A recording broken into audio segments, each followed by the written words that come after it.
नाथ गुरुदेव भगवान मेरे परम गुरुदेव शांति व प्रेम के साक्षात मूर्ति, उनसे नीलकंठ महादेव में, उसी मंदिर में ही जो भगवान महादेव की पिंडी है, उसी के समीप उन्होंने मुझे दीक्षा दी थी। और दीक्षा प्राप्त कर मैं अपने आप को धन्य मानता हूं। यह नीलकंठ महादेव ऋषिकेश से थोड़ा सा ऊपर है, पढ़ाई चढ़ कर के जाना पड़ता है, पहाड़ी पर है। उनकी वाणी में सरलता, अकारण करुणा वर्णालय, योग की साक्षात मूर्ति, चतुर्भुजी मां को साक्षात प्रकट करने वाले गुरु सदैव मेरे ऊपर विराजमान रहे, मेरे ऊपर प्रसन्न रहे,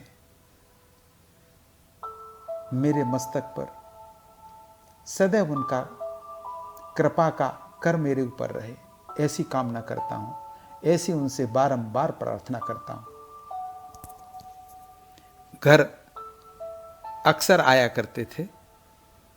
एक बार घर आए, मैंने अनुरोध किया कि हे प्रभु, कितना अच्छा हो कि कुछ दिन कुछ सेवा का मुझे भी सुअवसर मिले, आप यहीं रुक जाएं। तो कुछ देर तक वो शांत रहे, फिर उन्होंने कुछ सोचा होगा तो वो रुक गए। सायंकाल का समय है, मेरे मन में सदैव जिज्ञासाएं हिलोरें लेती रहती थीं। जब से उन्होंने मुझे दीक्षित किया था तो मुझे ऐसा लगता था कि मैं उनसे कुछ प्रश्न करूं, आध्यात्मिक ज्ञान के बारे में, साधना के बारे में मैं पूछूं। उनके पास हमेशा भक्तों की भीड़ रहा करती थी, मैं उनसे इतना अधिक वहां पर प्रश्न नहीं कर पाता था। तो मुझे यह समय उचित लगा, मैंने उनसे प्रश्न किया कि हे प्रभु, मैं सांसारिक गृहस्थ शिष्य हूं, आप महायोगी हैं, तो आपसे दीक्षित होने के बाद आध्यात्मिक चेतना का विकास मैं प्रभु करना चाहता हूं। तो मैंने प्रश्न कर दिया उनसे कि क्या मेरी आध्यात्मिक चेतना जग सकती है, मैं गृहस्थ होकर के भी क्या ईश्वर के दर्शन कर सकता हूं। वो चुप रहे, न उनका कोई संग्रह था, न उनकी शिक्षा कहीं लिपिबद्ध थी। अतः हृदय में प्रेरणावश प्रश्न कर उनके कथन लिखना यह मेरी आदत बन गई। मैंने पुनः उनसे प्रश्न किया, गुरुदेव, हम गृहस्थ हैं, हम किस प्रकार आध्यात्मिक जागृति करें। उन्होंने पुनः ऊपर से नीचे तक मुझे निहारा। उसके बाद उनके चेहरे पर गुलाबी मुस्कुराहट छा गई और वो बोले,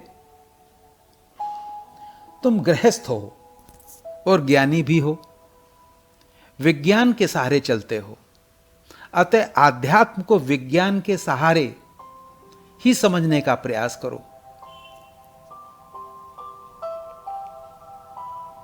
तो तुम देखोगे कि तुम्हारे अंदर प्रगति अच्छी हुई। तुम्हारे लिए विज्ञान का मार्ग ही श्रेयस्कर है। तुम ज्ञान के साथ विज्ञान का मार्ग पकड़ो। तुम्हारे लिए विज्ञान योग पर आरूढ़ होना ही श्रेयस्कर है। कोई तो कर्म योगी होता है, कोई ज्ञान योगी होता है, कोई भक्ति योगी होता है, परंतु तुम ज्ञान भक्ति के साथ विज्ञान योगी बनो। ज्ञान भी रखो, बिना भक्ति के साधना पूर्ण नहीं होती, तो इसलिए ज्ञान और भक्ति के साथ विज्ञान योगी बनो। तुम्हारे लिए विज्ञान योग सर्वोपरि है।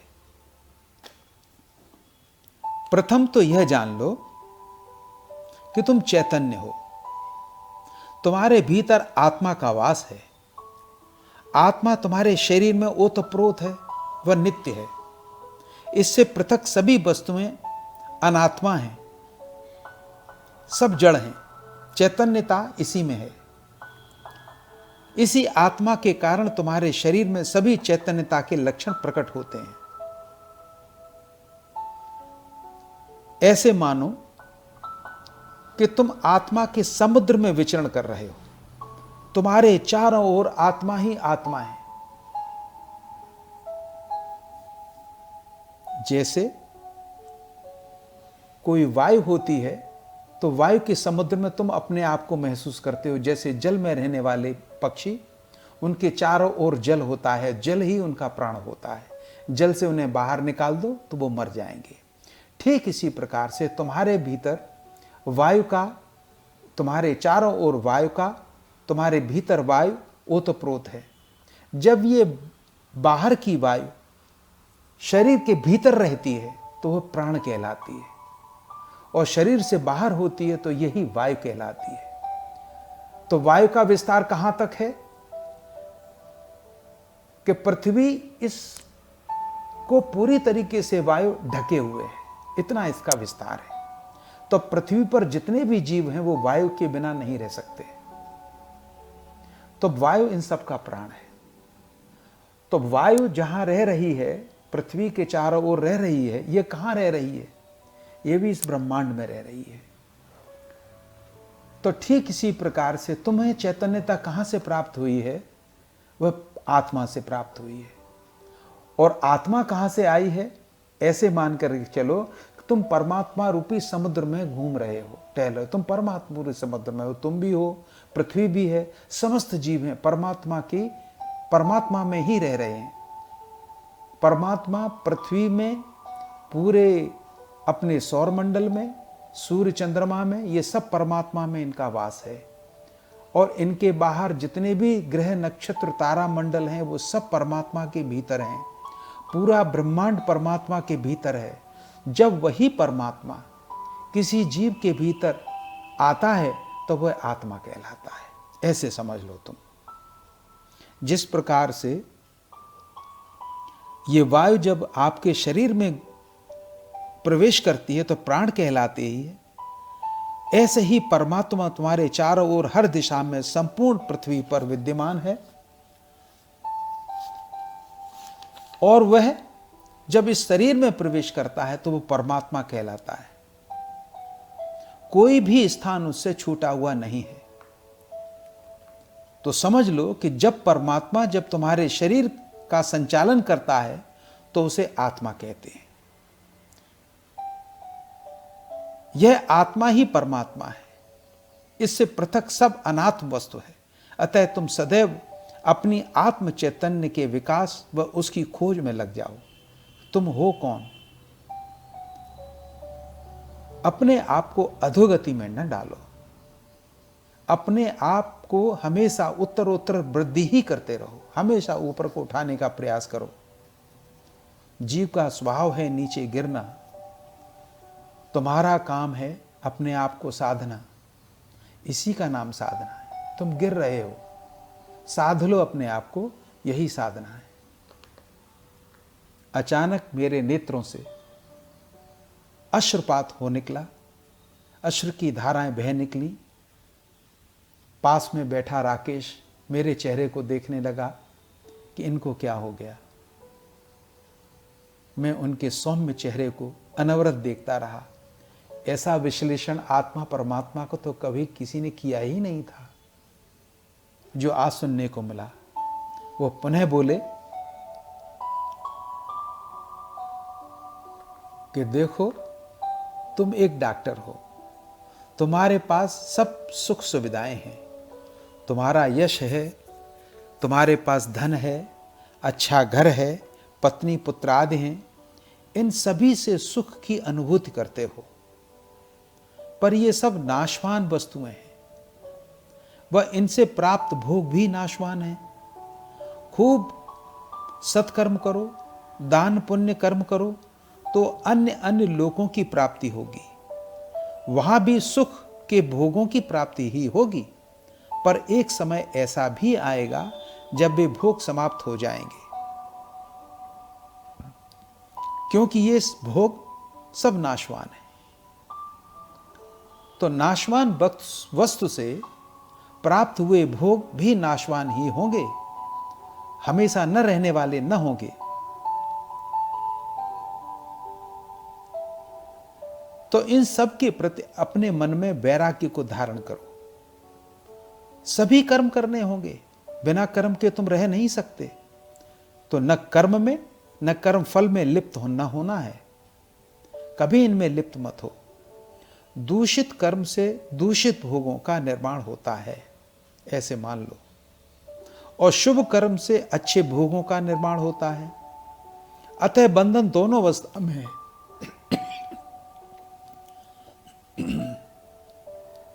अतः ये सभी भोग भिन्न भिन्न लोकों में ले जाने वाले हैं। यदि आपने दूषित कर्म किए तो हमारे ऋषि मुनि कहते हैं कि आपको नरक लोक मिलेगा। यदि अच्छे सत्कर्म किए तो ऊंचे लोक जैसे स्वर्ग लोक हैं वहां जाना पड़ेगा। परंतु दोनों ही स्थितियों में बंधन ही बंधन है। अतः मन में विरक्तता का साधन करते रहो, अपने मन को सब ओर से विरक्त रखो, क्योंकि ये भोग सभी नाशवान हैं। तुम डॉक्टर हो, आज नहीं तो कल तुम्हारे मन में आता होगा तो भोग तुम्हें बांधे रहेंगे। यह दूसरी बात हुई। यह ध्यान करो कि तुम्हारा मन जाता किधर है, तनिक इस पर दृष्टि डालो। जहां जहां ये जाए उधर उधर से लौटाकर अपने मन को मन में ही स्थापित करने का प्रयास करो। जब तुम एकांत में बैठ जाओगे तो तुम पाओगे कि तुम्हारा मन भिन्न भिन्न जगह पर भागता है। तो जो ये भागता है इसको भागने से रोको। एकांत में बैठ करके यही सबसे बड़ी साधना है कि सबसे पहले मन को एकाग्र करो। ज्ञान इंद्रियों के द्वारा शरीर विषय में प्रवेश होता है। जितनी ज्ञान इंद्रियां हैं उनके द्वारा विषयों का आपके भीतर प्रवेश होता है। वह कर्म इंद्रियों द्वारा कर्म का होना होता है। अतः इसके माध्यम से शुभता को शरीर में प्रवेश होने दो और अशुभता का प्रवेश वर्जित करो। कर्म इंद्रियों को शुभ कर्मों में लगाओ, कभी किसी की हानि न करना, दूसरों की निंदा न करना, दूसरों के प्रति क्षमा भाव रखना, क्रोध आने पर भी शांत रहना, मुझ पर अटूट विश्वास रखना, गुरु के वचनों पर, गुरु पर हमेशा अटूट विश्वास रखना। गुरु के शरीर से मुक्ति प्राप्त नहीं होती, वरन गुरु के वचनों से मुक्ति मिलती है। गुरु के वाक्यों में शक्ति होती है, जो वह कह देगा वही होगा। गुरु के कहे हुए वचनों को विश्वास के साथ अपने भीतर उतार लेना, पूर्ण विश्वास रखना, एकांत में बैठकर आनंद का अनुभव करना।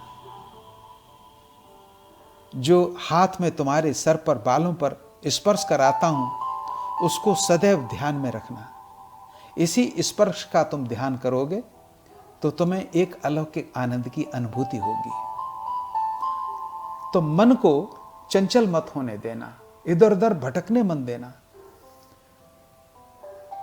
जैसे भी हो मन को एकाग्र करने का प्रयास करना।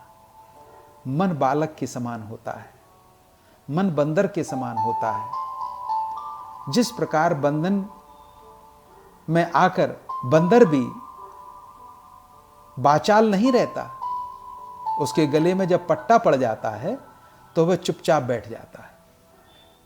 वैसे ही बालक का यदि तुम हाथ पकड़ लोगे तो वह चुपचाप बैठ जाएगा, फिर शांत हो जाएगा, बालक उद्दंडता न देगा।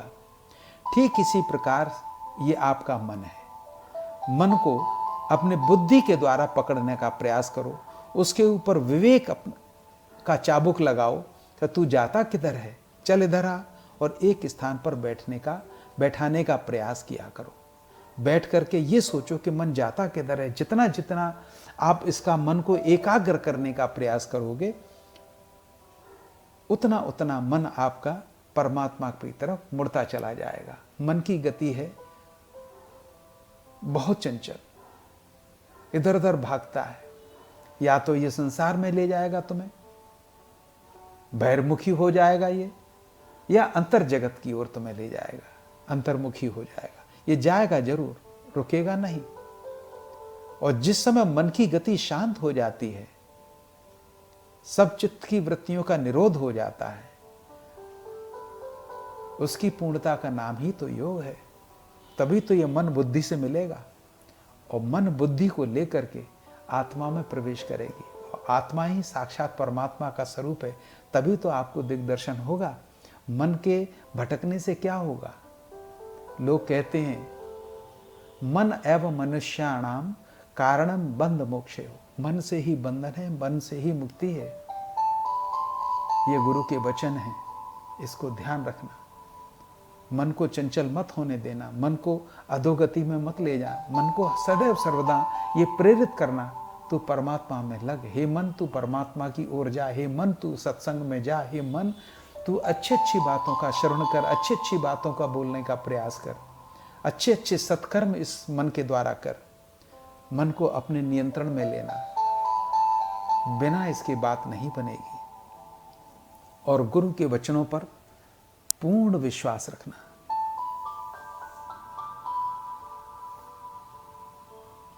यह रही तीसरी बात। अब आती है अगली बात कि मन सदैव यह रखना कि बहुत से हमसे पहले भी ऋषि मुनि हो गए हैं, हो चुके हैं। ऐसे मान लो कि तुम आज हमें देख रहे हो, तो मैं भी तो किसी का शिष्य रहा होऊंगा, मेरा भी कोई गुरु रहा होगा। तो मेरे गुरु के भी गुरु के भी गुरु के भी गुरु के भी गुरु, अनादिकाल से गुरु परंपरा चली आ रही है। तो हमसे भी पहले बहुत से ऋषि मुनि संत महात्मा हो चुके हैं, एक से बढ़कर एक हो चुके हैं। उन सभी ने क्यों तप किया, क्यों संसार से विरक्त हुए, वो परमात्मा में क्यों सदैव लीन रहे? वो हमारे गुरु के भी गुरु के भी गुरु के भी गुरु, वे सभी हमारे गुरु हैं। उन्हीं के सन्मार्ग पर चलना है, ऐसी इच्छा रखना। बिना इस इच्छा के कोई कार्य संपन्न न होगा। अपने भीतर एक जागृति पैदा रखना कि जिस प्रकार से गुरु हमें बता गए हैं, हम उसी गुरु परंपरा से हैं, तो उसी का निर्वहन करना। हमेशा वह स्थिति कब प्राप्त होगी, हम कब उस मार्ग पर चलेंगे, और ये सदैव ध्यान रखना, गुरु सदैव सहायता करेंगे। यदि सही अर्थों में मुमुक्ष हो तो मैं तुम्हें सदैव तुम्हारे पास ही रहूंगा, तुमसे दूर नहीं रहूंगा। इस प्रकार अपनी साधना का विकास करो और इस विकास में लगे रहना। बहुत से लोग होते हैं, थोड़े दिन साधना करते हैं, उसके बाद छोड़ देते हैं। कारण यही होता है कि उनका मन चंचल हो जाता है, चलायमान हो जाता है। गुरु की वाक्यों पर श्रद्धा नहीं रहती, विश्वास नहीं होता। मैं तुमको इतना ही कहूंगा कि गुरु के वाक्यों पर विश्वास कर लेना। तो पहली बात हुई आत्म और अनात्म के विषय में चिंतन करना कि आत्मा क्या है और अनात्मा क्या है। दूसरी बात हुई भोगों में विरक्ति रखना। जितने भोग पदार्थ हैं वो सब समाप्त होने वाले हैं, और सम दम आदि जो षट संपत्ति है उसके ऊपर अपना विवेचन, अपना ध्यान करना, और अपने भीतर अपनी आत्मा को, अपने मन में एक ऐसी इच्छा रखना कि मुझे ईश्वर की प्राप्ति करनी है, मुझे ईश्वर की ओर जाना है, मुमुक्ष बनने का प्रयास करना। अचानक गुरुदेव उठे, अपने सेवक राकेश से बोले, चलो अब आश्रम चलना है, और सायंकाल में ही चले गए। मैं कुछ भी न कह सका। डॉक्टर सुरेंद्र भी चुपचाप रहे। हमने आश्रम हेतु कुछ मुद्रा दे दी, तो राकेश ने आश्रम के कार्य हेतु रख ली। आश्रम में साध संतों का जमावड़ा बना ही रहता है। वह भिन्न भिन्न प्रांत के शिष्य आकर योग की दीक्षा लिया करते हैं, शिक्षा लेते हैं। अस्तु।